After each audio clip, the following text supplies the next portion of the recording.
కేసీఆర్ పాపాల చిట్టా తీసి పాతాళంలో తొక్కే రోజు వస్తుందని ఎమ్మెల్యే రాజగోపాల్ రెడ్డి చెప్పారు. తెలంగాణను అప్పుల పాలు చేసి ఆగమాగం చేసిన ఘనత కేసీఆర్దేనని ఆరోపించారు.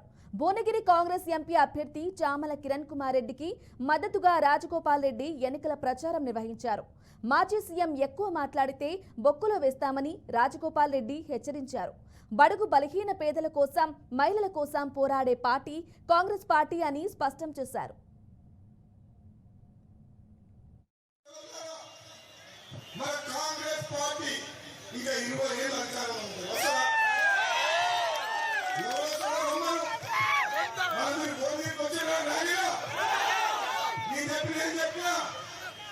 రేవంత్ రెడ్డి గారికి కోమటి రెడ్డి బ్రదర్స్ తోడైతే ఒక్కరు కూడా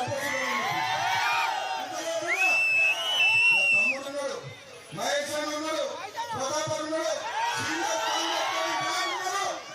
తెలంగాణ గడ్డ మీద మీరు ఈసారి మాత్రం మొన్న ఎమ్మెల్యే కూడా నిజంగా గెలవలే, మోసం చేసింది.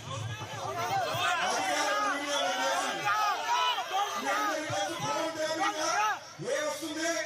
ఫోన్ ట్యాపింగ్ లో మనకు ఎంక్వైరీ వస్తుంది. పోలీసుల జీతంలో పైసలు తీసుకుపోయి జనగణ